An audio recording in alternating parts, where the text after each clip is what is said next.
नमस्कार। आज हमारे साथ एक खास मेहमान हैं विशाल कुमार और इन्होंने 4 बार आईएएस यूपीएससी का मेंस लिखा है और 2 बार इंटरव्यू दिया है। ये तब 2008-9 के दरमियान इन्होंने इंटरव्यू दिया है और उस समय सीसेट का पेपर नहीं था। तब और आज में काफ़ी फ़र्क है, लेकिन आज ये हमारी खुशनसीबी है कि विशाल कुमार जैसे शख्सियत का एक सानिध्य है। हम चाहते हैं कि इनका जो ज्ञान है, इनका अनुभव है, ये बच्चे जाने, सीखें और एक आत्म अवलोकन करें कि सिविल सर्विसेज लाइफ, ज़िंदगी जो सिविल सर्विसेज की तैयारी की है, ज़िंदगी उसके बाद की है और एक ज़िंदगी जो है ये सबसे हटकर है। तो आज हम सारी चीज़ों पे बात करेंगे, कुछ पर्सनल बातें भी हमारी होगी। तो सबसे पहले मैं आपका अपने चैनल पे स्वागत करता हूँ विशाल जी। और आपसे पहला सवाल कि जो सीधा सा सवाल है और पहला सवाल है कि तब मतलब यदि कह ले कि 2013-11 से पहले जब सीसेट लॉन्च हुआ आईएएस के एग्ज़ाम में, उससे पहले का जो यूपीएससी प्रिपरेशन और आज के यूपीएससी प्रिपरेशन में क्या फ़र्क देखते हैं आप? नहीं, दोनों में काफ़ी अंतर आ गई है। पहले जाकर के सब्जेक्ट ओरिएंटेड होती थी और आज वो करंट बेस्ड पर होने लगी है।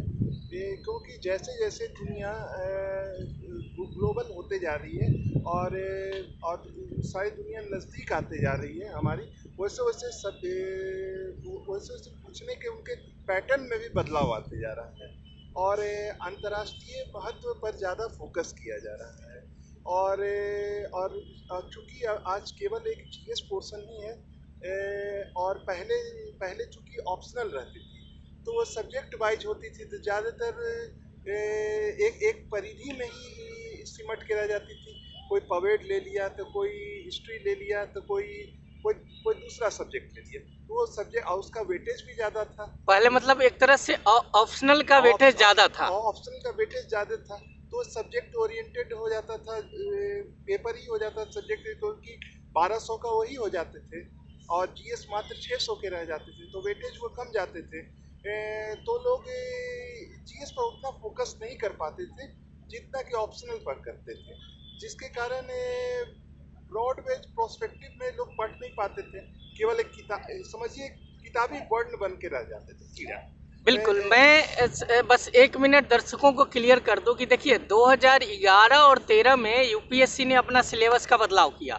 11 से जो पहले सिलेबस था उसमें सीसेट और जीएस का पेपर वहाँ भी 2 पेपर होते थे, एक जीएस का पेपर, एक ऑप्शनल ओरिएंटेड एमसीक्यू का पेपर होता था, जैसे किसी ने हिस्ट्री रखा, किसी ने ज्योग्राफी रखा, ऐसे पेपर होते थे। अभी सबके लिए कॉमन हो गया एक जीएस का पेपर और जो 100 मार्क्स का है, 100 क्वेश्चन का है, 200 मार्क्स का जो अभी वर्तमान में, और एक सीसेट का पेपर है 80 क्वेश्चन है, 200 मार्क्स के हैं। मैं बोलना चाहता हूँ, जो मैंने बोला है जो 1200 नंबर का, ये मेंस का मैंने बोला है। ठीक है। और पीटी जो उस समय होते थे, पीटी में दो पेपर रहते थे। ठीक है। एक ऑप्शनल रहते थे जो कोई भी आप चुन सकते हैं। ठीक है। और दूसरा दूसरा जीएस रहता था। ठीक है। जिसमें ऑप्शनल का वेटेज 2.5 नंबर की रहती थी। ठीक है। 2.5। ठीक है। और उसमें 1/4 डिडक्ट किया जाता था, मास्टर गलत होते। अच्छा, निगेटिव मार्किंग। एक गलत पर 1/4 कट जाते थे। ठीक है। और जीएस रहती थी मात्र 1 नंबर की। ठीक है। और उसमें भी 1/4 वाली सिस्टम। ठीक है। तो देखिए 2011, मोटे तौर पे आप 2011 से पहले का पेपर देखेंगे तो प्री जो सर ने बताया, विशाल सर ने जो चीज़ें स्पष्ट कर दी, और मेंस में 2013 में बदलाव हुआ यूपीएससी में। तो पहले जो टोटल मार्क्स, यदि हम जो रिजल्ट बनता था लोगों का, तो उस समय जो टोटल रिजल्ट बनते थे 2300 मार्क्स का, 1200 का ऑप्शनल, 2 ऑप्शनल होता था, 600 का जीएस, 1800 हो गया, और 200 का निबंध, 2000, और 300 का इंटरव्यू होता था। ये आप 11 से पहले, ये मेंस में 11 से पहले का मेंस है। अब पीटी में जो थी, पीटी में एक्चुअली 120 क्वेश्चंस रहते थे ऑप्शनल के। ठीक है। जो कि प्रत्येक क्वेश्चन 2.5 नंबर के रहते। ठीक है। और जीएस के क्वेश्चंस रहते थे 150, जो कि 1 नंबर ईच रहते थे। ठीक है। आप उसी अनुसार से आप देख लीजिए। ठीक है। आज का जो यूपीएससी में काफ़ी बदलाव है। आज आप देखेंगे कि एक निबंध का पेपर है जो 250 का है, 4 जीएस पेपर है जो 250 मार्क्स ईच पेपर है, ऑप्शनल है 2 पेपर 250 मतलब 500 का, और 275 का इंटरव्यू है। आज के समय आप कैलकुलेट करेंगे तो 2025 मार्क्स के टोटल मेरिट लिस्ट के लिए मार्क्स, जो टोटल मार्क्स है वो 2025 का होता है, उस पर मेरिट लिस्ट तैयार होता है। ठीक है, ये तो पुराने दिनों की बात हुई। सबसे बड़ा सवाल है कि 4 मेंस आईएएस का जब जनरल के 4 अटेम्प्ट होते थे और 6 उस समय 6 अटेम्प्ट ओबीसी और फिर एससी, जो भी कैटेगरी वाइज है उस समय अटेम्प्ट होते थे। यूपीएससी का अपना एक जो पैरामीटर है उसी पैमाने पे होता था। सवाल है विशाल सर कि जो तब के बच्चे थे तब आपने तैयारी की और आज की तैयारी की, तो आज के जो नए एस्पिरेंट्स हैं, जो कैंडिडेट्स हैं, क्या फ़र्क देखते हैं? क्या आपका अनुभव है, निजी अनुभव? देखिए, समय समय की बात रहती है। उस समय की बात अलग थी, अभी की बात अलग थी। क्योंकि अभी जितनी सहूलियत और सुविधाएं हैं, आज से 10 साल पहले वो सुविधाएं नहीं थी। ठीक है। आज देखिए कि बच्चा तैयारी करने आता है, वो सही उनके फादर मदर उनको गजेट्स थमा देते हैं बहुत सारे। उस समय गिने चुने लोग के पास ही लैपटॉप करते थे, विशेष करके जो टेक्निकल फील्ड से आते थे। ठीक है। या MBA करके आते थे, वो लोग के पास रहते, ऐसे नहीं थे। और दूसरा बात है कि लोग उतना आजकल लोग गूगल या अन्य चीज पर सर्चिंग पर ज्यादा यकीन करते हैं और ई बुक वगैरह ज्यादा पढ़ना पसंद करते हैं, जबकि पहले वाली बात थी कि पहले लोग बुक पढ़ते थे। ठीक है, मतलब आप इशारा कर रहे हैं कि जो टेक्नोलॉजी, जो यूट्यूब, जो गूगल, जो विकिपीडिया की पढ़ाई हो रही है, ऑनलाइन पढ़ाई हो रही है, वो एक तरह से ऑफलाइन थी। किताब लोग टेक्स्ट पढ़ते थे, हार्ड कॉपी पढ़ते थे, आज सॉफ्ट कॉपी का ज़माना ज़्यादा है। ज़माना ज़्यादा हो गया। हम किसी चीज़ की बुराई नहीं कर रहे हैं, न किसी चीज़ की बड़ाई कर रहे हैं। करेक्ट। सभी अपने अपने जगह सही है। ठीक है। लेकिन एक चीज़ है, वहाँ हमें लिखना है। ठीक है। वहाँ हमें लिखना है, क्योंकि वहाँ ऑनलाइन एग्जामिनेशन नहीं होती है। ठीक है। वहाँ कलम छूनी। ठीक है, खासकर मेंस में आपको लिखना है। मेंस में भी और पीटी में भी ऑफलाइन है। ठीक है। तो वहाँ पर उसके लिए आपको बुक पढ़नी पड़ेगी। कम से कम बुक पढ़िएगा तो उसमें अंडरलाइन कीजिएगा, उसमें जो चीज़ होगी उसका नोट कीजिएगा, नोट आउट कीजिएगा। ठीक है। और इसमें है कि उसको आप चलो PDF उसके सेव कर लेते हैं। ठीक है। तो वो वाला चीज़ में इसमें राइटिंग एबिलिटी पर प्रभाव से पड़ता है। करेक्ट। क्योंकि लिखना तो आपको है ही है, तो क्यों ना हम जहाँ जरूरत हो वहाँ ऑनलाइन पद्धति का इस्तेमाल करें। जहाँ ऑफलाइन उपलब्ध है, मतलब कि आपकी बुक उपलब्ध है, सहज उपलब्ध है, उसको आप पढ़िए। क्योंकि बुक पढ़ने में जो मजा है वो उसमें मजा नहीं है। उसको आप सेकेंडरी रखिए, प्राइमरी इसी को रखिए, क्योंकि आपको लिखना है। करेक्ट। और एक चीज़ और है, ये बात सही बात है। देखिए, टेक्नोलॉजी बहुत अच्छी चीज़ है और टेक्नोलॉजी ने पूरी दुनिया को काफ़ी आगे बढ़ाया है। ज्ञान का जो कहते हैं कि एक भंडार है, हर पल हर क्षण जो है बम्बार्डिंग हो रही है। लेकिन एक चीज़ बहुत अच्छा इशारा किया, ठीक है, वो समय था जब इतने टेक्नोलॉजी सहूलियत नहीं थी, मार्केट में भी नहीं था, लोगों के पास एक तरह से पैसे भी नहीं थे, समझ भी का अभाव था। लेकिन टेक्स्ट बुक उस समय लोग ज़्यादा पढ़ते थे, आज भी लोग टेक्स्ट बुक पढ़ते हैं, पढ़ना पड़ता है ऑनलाइन भी। लेकिन सर ने जो इशारा किया कि आप ऑनलाइन पढ़ें ऑफलाइन पढ़ें, डजेंट मैटर, दोनों अच्छी चीज़ें हैं। लेकिन जो टेक्नोलॉजी आपके समय को बर्बाद ना करे, आप टेक्नोलॉजी के गिरफ्त में ना आ जाए, उसकी तरफ इशारा कर रहे हैं। जनरली देखा जा रहा है कि जो युवा हैं, जो नए बच्चे हैं, जो अभी तैयारी शुरू किए हैं, उन्होंने यूट्यूब और ये जो ऑनलाइन पढ़ाई की वजह से अनावश्यक समय भी बर्बाद कर रहे हैं मोबाइल पे।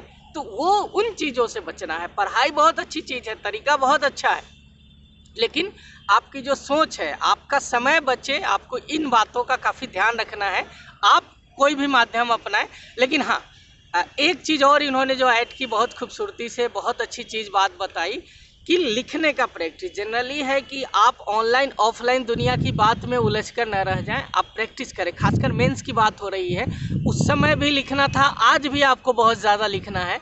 और ये तब आएगा जब आप लिखेंगे, कॉपी पे लिखेंगे, बार बार प्रैक्टिस करेंगे और टेक्स्ट बुक पढ़ने की भी हार्ड कॉपी आदत और डालेंगे। साथ में जो रिटेन का ही नहीं तैयारी करने की, तो आप पीटी की भी प्रिपरेशन करते हैं, उसमें भी आपको प्रैक्टिस करनी है, तो प्रैक्टिस तो आप सेट ही पर कीजिएगा। बिल्कुल बिल्कुल। जितनी सेट बनाइएगा उतना ज़्यादा अच्छा है। और उसमें आपको कोई भी कोई ऑनलाइन उसमें उतनी मदद नहीं मिलेगी।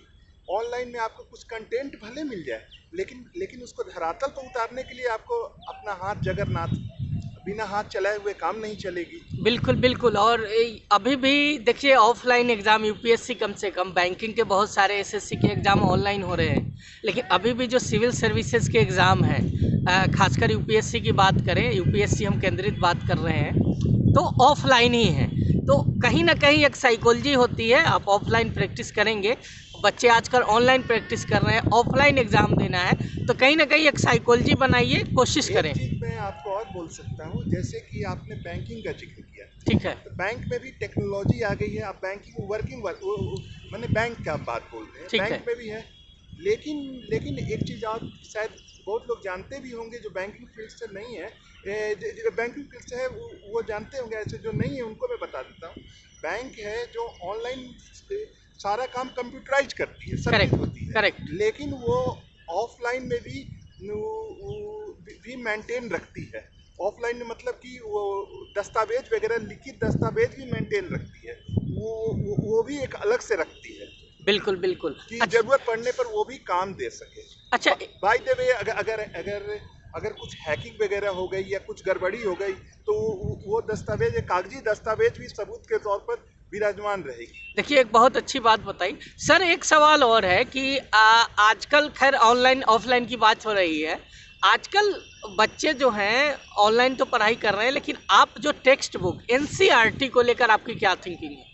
देखिए, एनसीईआरटी है गागर में सागर के समान है। करेक्ट। कोई भी किताब हम लोग देख लेते हैं, कोई किताब काफ़ी मोटी है, ठीक है। ये है, तब उसको आप बोलते हैं कि ओह, जरूर इसमें सारा ज्ञान इन्होंने निचोड़ के रख दिया है। ठीक है, ठीक है। इसलिए जितने मोटे, ये एक कॉमन अवधारणा है हिंदुस्तान में, देखते हैं जितनी मोटी किताब उतना ज़्यादा, Correct. पतली किताब को गुटका समझ जाते हैं। ठीक है। देखिए इसमें क्या लिखा रहेगा, जबकि छोटे ही किताब में ही सारा चीज़ का निचोड़ रहता है। जो चीज़ हमें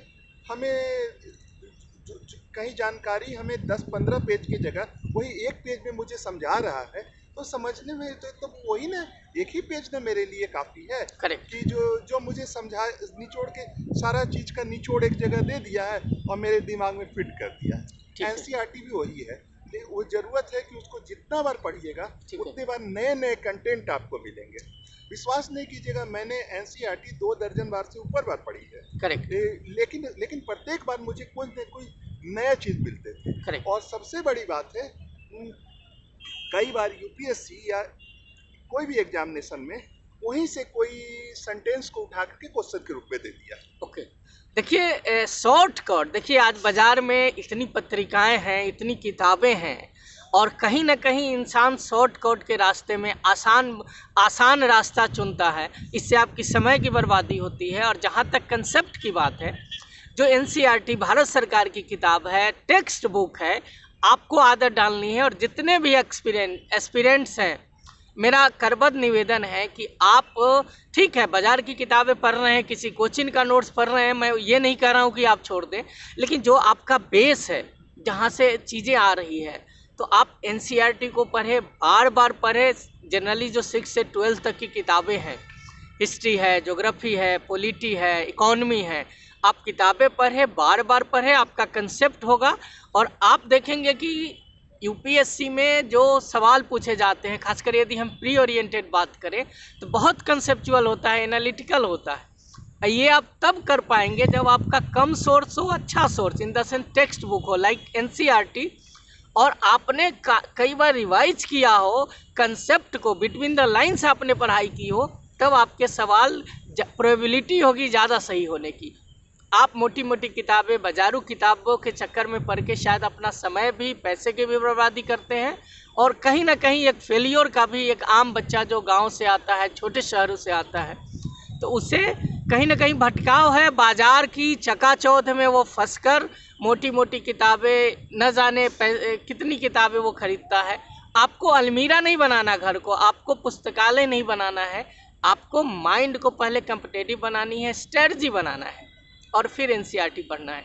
सर एक चीज़ बताइए कि जब आपने वो दौर देखा, आज के भी दौर में आप बच्चों को देख रहे हैं तैयारी करते हुए, क्या होना चाहिए डेली रूटीन, एक स्ट्रेटजी आपसे यदि पूछा जाए कि क्या स्ट्रेटजी होनी चाहिए बच्चों की? देखिए, सबसे पहले तो मैं बोलना चाहूँगा कि ये स्ट्रेटजी नाम की कोई चीज़ नहीं। करेक्ट, पहले बात, ठीक है, स्ट्रेटजी आप बनाइएगा कि फलाना दिन हम ये काम करेंगे, ये काम करेंगे, तो काम कभी नहीं होगा। ठीक है, आप जितने रूटीन बनाइएगा तो लोग भारी भरकम रूटीन बना लेते हैं। ठीक है, नहीं, चुपचाप, और न ही हम 10 घंटा या 12 घंटा पढ़ेंगे। ठीक है, 10 घंटा 12 घंटा पढ़िए, कितना दिन पढ़िएगा? 2 ठीक है, दिन, 4 दिन, 5वां दिन, 6वां दिन उब जाइएगा। ठीक है, पढ़िए, एक्चुअली वैसा पढ़िए कैजुअल कि कम से कम 3 से 4 घंटे, 3 घंटे एक नियमित रूप से पढ़िए। ठीक है, 3 घंटे, ठीक है, हाँ, एग्जामिनेशन जब समीप आए तो हाँ, 3 घंटा को आप 5 घंटा कर सकते हैं। ठीक है, उससे ज़्यादा भी आप नहीं पढ़ सकते, क्योंकि आपका दिमाग है, कोई रोबोट तो नहीं है, ठीक वो है, भी तो थकता है, ठीक है, उबन होती है। तो सब तरह से आप वैसा आप हल्का फुल्का रूटीन बनाइए। ठीक है, इन्हें कि बहुत लोग को देखते हैं कि देखा देखी रात भर पढ़ रहे हैं और ठीक है, सुबह बोलेंगे हमने 15 घंटा पढ़ा। अरे मैं उसको घंटे में डिवीजन नहीं कीजिए, उसको ठीक, क्वालिटी, ठीक है, आपने क्वालिटी स्टडी कितना किया। अगर आपने 1 घंटा में ही आपने बहुत कुछ अचीव कर लिया तो बहुत अच्छा है, ठीक है, बनिस्बत आप 10 घंटा में भी कुछ नहीं पढ़े। ठीक तो है, उसे, और दूसरा बात, ठीक है, कोई चीज़ किताब को पढ़िए तो उसको आप नोवेल वाइज में नहीं पढ़िए। ठीक है, एक नोवेल पढ़ने का, उपन्यास पढ़ने वाला, उपन्यास पढ़े पढ़े और निकाल दिए दिमाग से। और इसमें है कि दिमाग से नहीं निकालना ना, इसमें दिमाग में उसको फीड करना है। ठीक है, इसलिए आप उसको धीरे धीरे ही पढ़िए। जैसे नोवेल आप एक दिन में एक ख़त्म कर देते हैं, इसको कम से कम 10 दिन 15 दिन में उसको आप ख़त्म कीजिए, तब आपको कुछ जाएगा। और उसके बाद आप अंडरलाइन आप कीजिए कुछ मेन पॉइंट, ठीक है, कि जो आपको लगे कि ये ये ये हम कहीं लिखेंगे तो काम दे देगा, ये कोटेशन के रूप में, या फिर इस टाइप से क्वेश्चंस बना के पूछ सकते हैं। ठीक है, क्योंकि पहले उस समय क्वेश्चन शॉर्ट नोट्स भी पूछते थे, ठीक है, चाहे ऑप्शनल रहे चाहे जीएस रहे। कोई कहीं से कोटेशंस उठा दिए तो उसको बोलता है 150 वर्ड में लिखिए। जब तक कि आप उसका मीनिंग समझिएगा तब ना शॉर्ट नोट्स में लिखिएगा। करेक्ट, और शॉर्ट नोट्स आप तब लिखिएगा जब आप एनसीईआरटी पढ़िएगा। ठीक है, आप क्योंकि किसी चीज़ को कहानी लिखना आसान है, उसको समराइज करके एकदम 100 वर्ड और 50 वर्ड में लिखना बहुत मुश्किल है। देखिए ये बहुत अच्छी बात है। देखिए आजकल जो कोचिंग का जो बाज़ार है, बाज़ार ने इस तरह से कर रखा है कि बच्चे को लग रहा है कि बहुत सारी वो किताबें खरीद लेंगे और वो 12-15 घंटा वो पढ़ाई कर लेंगे और वो आईएएस बन जाएंगे। देखिए बात उसकी नहीं है।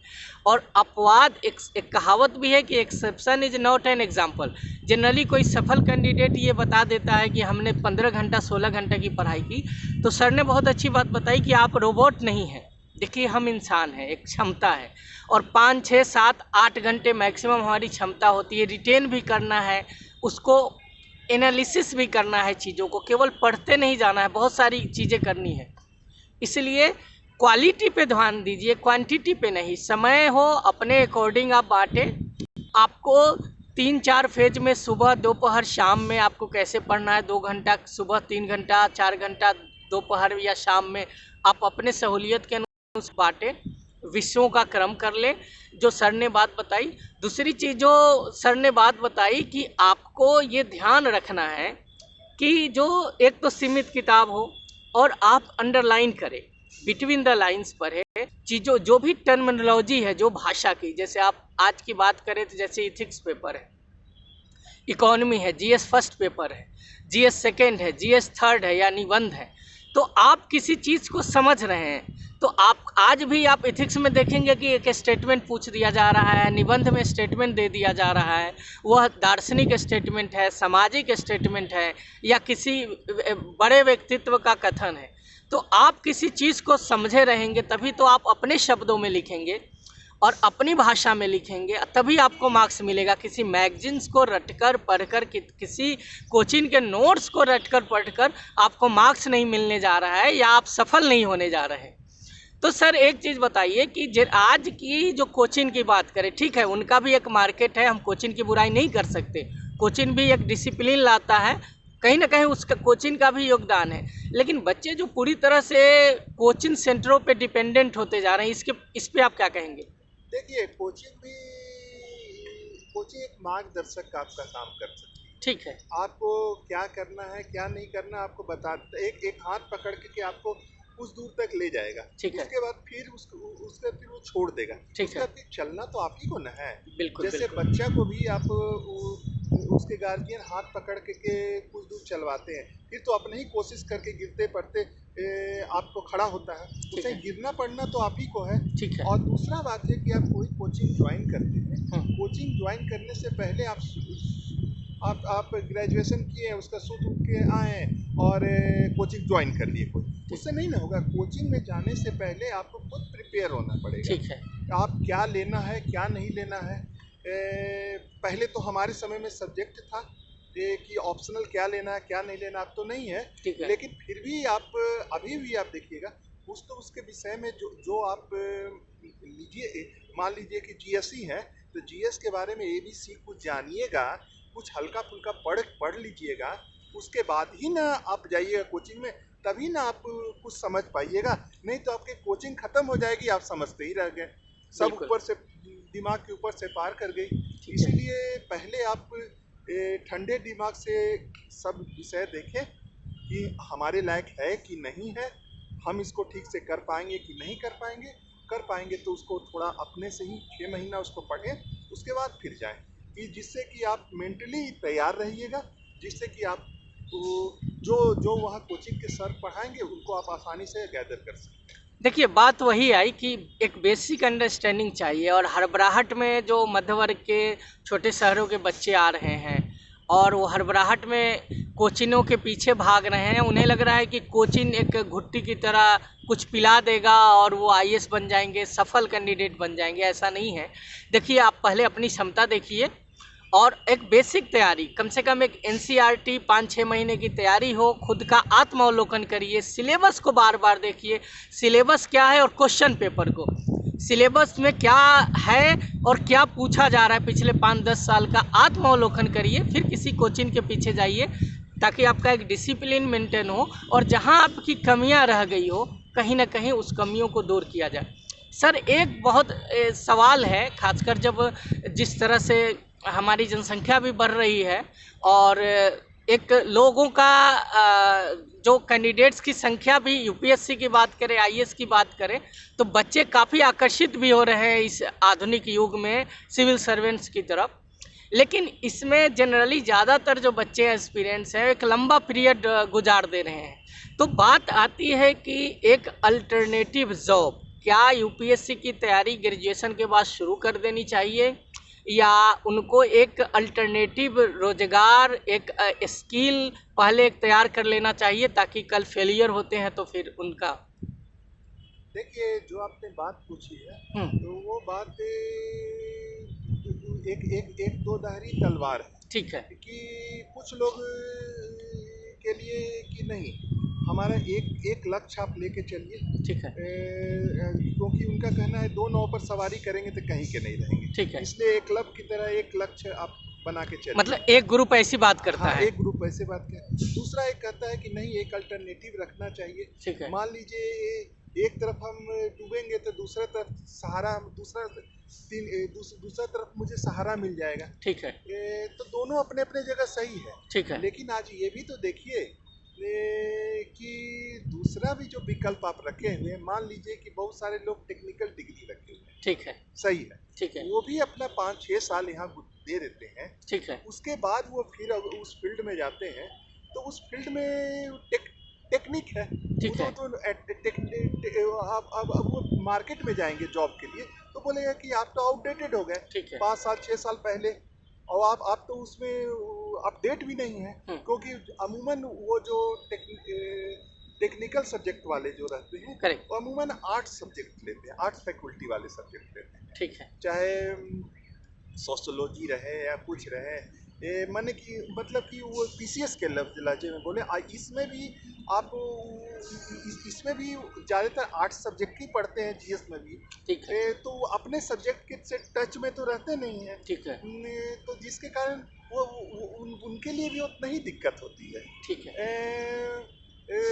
तब इसके बारे में कोई स्पष्ट राय तो नहीं कह सकते हैं, क्योंकि जो दूसरे डिग्री भी लिए रहते हैं, टेक्निकल डिग्री या कोई भी डिग्री, वो उनको जॉब मार्केट में जाने पर उनसे पूछा जाता है कि 5 साल आप क्या कर रहे थे, आपने क्यों नहीं जॉब किया। आप उनको तो नहीं कह सकते मैं तो पीसीएस की तैयारी कर रहा था, सिविल सर्विसेज की तैयारी कर रहा था। वो तो आप नहीं कहिएगा। ठीक है। वो तो जानेंगे कि आप कहीं के लायक नहीं है। बिल्कुल। आपको प्रेफरेंस नहीं देंगे। जो नया फ्रेश यंग चैप आएगा उनको ले लेंगे। ठीक है। तो वही है, वहाँ भी आपको दिक्कत ही होगी। ठीक है। तो वही सबसे, अगर आप ओखल में सर डाले हैं तो डरना क्या। आप इसको तैयारी कर रहे हैं तो अच्छे तरह से तैयारी कीजिए, और उसके बाकी जो होगा सो होगा। ओके। देखिए, एक मतलब बहुत आउटलाइन, बहुत अच्छी बात इन्होंने कही कि आपने जब ये डिसाइड कर लिया है, लेकिन शुरू में सर ने स्पष्ट किया कि देखिए, जब आप डिसीजन से पहले, सबसे बड़ी बात सर ने इशारा किया कि तैयारी से पहले आत्मावलोकन होना चाहिए, एक आपकी बेसिक अंडरस्टैंडिंग होनी चाहिए, एक टाइम पीरियड करिए, आप निर्धारित करिए कि हमें 2 साल 3 साल की तैयारी करनी है। अल्टरनेटिव, इन्होंने इशारा किया कि अल्टरनेटिव बहुत अच्छी चीज़ है। जिस तरह से हर आदमी को जीने के लिए एक रोज़गार चाहिए, और पूरी तरह से यदि हमने सिविल सर्विसेज को पूरा जीवन दे दिया, वो भी कतई ठीक नहीं है। लेकिन जब तक आप इसकी तैयारी करें, आप पूरे तन मन धन से तैयारी करें, आत्मावलोकन करके करें, और कहीं ना कहीं एक अल्टरनेटिव यदि आपके पास है, खासकर ह्यूमैनिटीज़ के बच्चे, जो मध्य वर्ग, निम्न मध्यम वर्ग के बच्चे हैं, कहीं ना कहीं उनको एक अल्टरनेटिव कोशिश करनी चाहिए कि वो बीए के साथ साथ एमए कर लें, नेट जेआरएफ भी कर सकते हैं। यदि सही समय पे आप लॉ कर सकते हैं, बहुत सारी भाषाएं सीख सकते हैं, फॉरेन लैंग्वेज, एग्रीकल्चर है, इकोनॉमी है, बहुत सारे सब्जेक्ट्स हैं जहाँ से लगभग टेक्निकल डिग्री आपने यदि अच्छी पकड़ बना ली तो एक टेक्निकल डिग्री के बराबर आपकी वैल्यू होती है, बहुत सारे रोजगार सृजन होते हैं। तो हमें दोनों चीज़ें ध्यान रखनी है। एक तो यदि अल्टरनेटिव है, यदि हम सक्षम हैं इकोनॉमिक रूप से, मानसिक रूप से, तो पूरी तरह हमें एक पूरे डेडिकेशन के साथ इसकी तैयारी करनी चाहिए। लेकिन हाँ, ये ज़रूर कोशिश करनी चाहिए कि आप एक टाइम पीरियड के बाद खुद का आत्मावलोकन करें, और ये पूरी जवानी इसमें न दें। जीवन तैयारी से परे भी है, और यदि ईश्वर ने हमें एक शरीर दिया है तो हमें इसको इसी तैयारी में पूरी जवानी नहीं बर्बाद करनी है। एक अल्टरनेटिव सोर्स आप ज़रूर ढूंढिए, कोशिश करिए। हाँ सर, एक चीज़ और है, ये तो अच्छी बात हुई कि खासकर वीडियो बनाने का एक उद्देश्य वो भी है कि वो बच्चे जो अवेयरनेस की कमी के कारण अपनी पूरी जवानी बर्बाद कर देते हैं और लास्ट में उन्हें नहीं लगता है, तो मेरा मानना है कि उन्हें एक अल्टरनेटिव सोर्स ज़रूर ढूंढना चाहिए। इस पे आपका क्या कथन है? हाँ, सोर्स, क्योंकि यहीं पर एक अंत नहीं होती है ज़िंदगी। बिल्कुल। ये कहिए कि आपको अगर आप इसमें सक्सेसफुल नहीं होते हैं तो भी आपको यूपीएससी की तैयारी आपको कई सारे राह दिखला जाती है। बिल्कुल। सबसे पहले बात कि आपको सोचने समझने की नज़रिया आपकी बदल जाती है। ठीक है। आप बहुत किसी भी चीज़ को सूक्ष्म एवं गहराई तरीके से आप उसका अवलोकन कर सकते हैं। ठीक है। आपको इस दुनिया में कोई आदमी चीट नहीं कर सकता है, और जो भी चीज़ आप करेंगे वो नपे तुले अंदाज में करेंगे। इसलिए आप किसी भी चीज़ में भी हाथ डालिएगा, सोच समझ के आप हाथ डालिएगा। ये ऐसी आशा किया जा सकता है आपसे, और वो भी कानून के दायरे में रह करके। बिल्कुल, ये अच्छी बात है, समझ तो आती हैं, और ज़िंदगी जो है, सर ने कहा कि ज़िंदगी तैयारी से आगे भी है और आप बहुत कुछ सीखते हैं। जीवन सफलता में भी सिखाती है, असफलता में भी सिखाती है, और कई दफ़ा सफलता में ज़्यादा सिखाती है।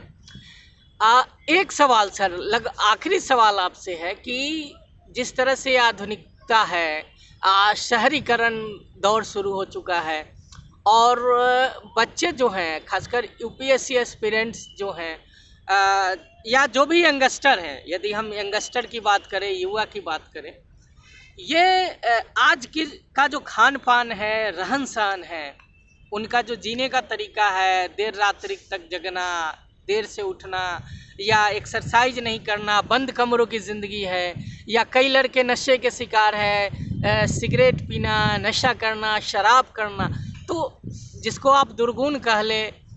तो इन चीज़ों को लेकर आप जो युवा पीढ़ी है, जो यंगस्टर हैं, उसको आप क्या सलाह देना चाहेंगे? सलाह क्या देना है इसमें, ये तो सबसे बुरी बात है। आपको नशा वगैरह आपको क्षणिक सुख देगी, क्षणिक उत्तेजना में आनंद दे सकती है, ठीक है, लेकिन लॉन्ग टर्म आपको अपना गुलाम बना लेगी। ठीक है, और दूसरा बात है कि इससे साइड इफेक्ट आपके शरीर पर पड़ेगी, ठीक है, जिससे आपको अत्यधिक गुस्सा आएगा, उत्तेजना आएगी, जिससे आप इसमें आपको कई गलत गलत चीज़ें भी कर सकते हैं। जैसे कि गुस्सा या आवेश में वशीभूत होकर कई लोग सुसाइड कर लेते हैं, तो कई कुछ कर लेते हैं। ये सबसे इसलिए नशा वगैरह से बचना चाहिए, क्योंकि ज़िंदगी इतनी सरल नहीं होती है। अगर ज़िंदगी इतनी सरल होती तो वह ज़िंदगी नहीं कहलाती। इसलिए ज़िंदगी तो संघर्ष का नाम है, आपको संघर्ष करनी पड़ेगी। और मनुष्य की ज़िंदगी को कहेंगे कि कोई आसान ज़िंदगी नहीं है, आसान ज़िंदगी नहीं है। इसीलिए तो हम आप आज भी संघर्ष कर रहे हैं।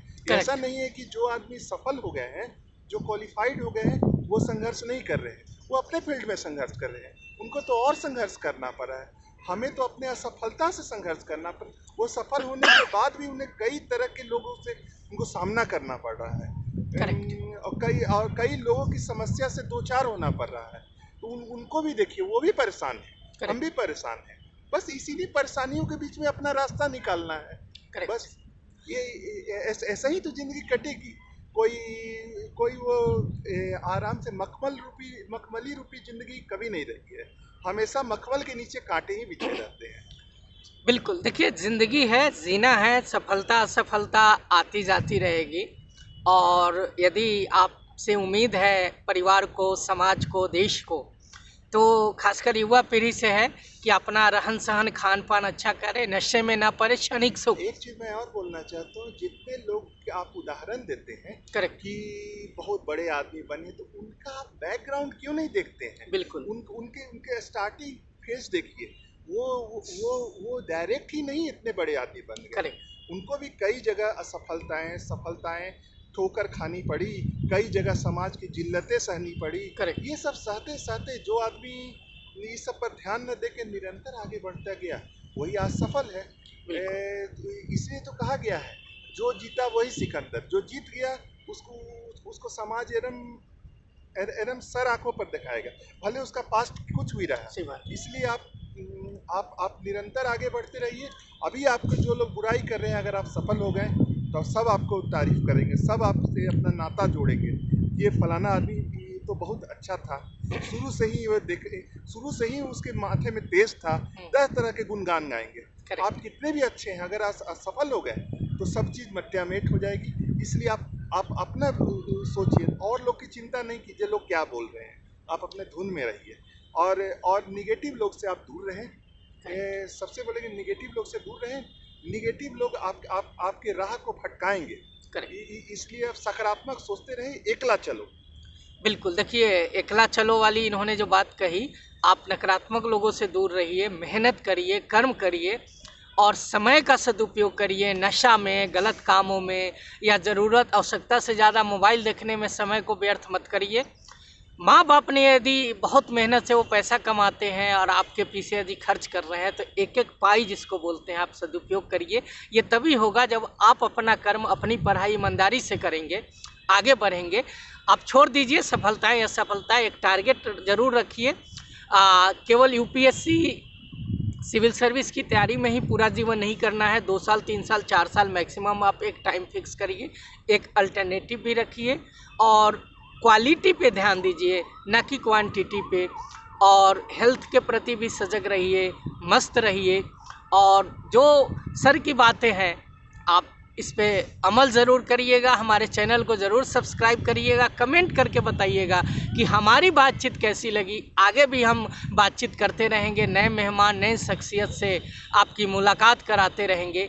और चैनल को सब्सक्राइब करिए, अपना ख्याल रखिए। धन्यवाद। जय हिंद। नमस्कार।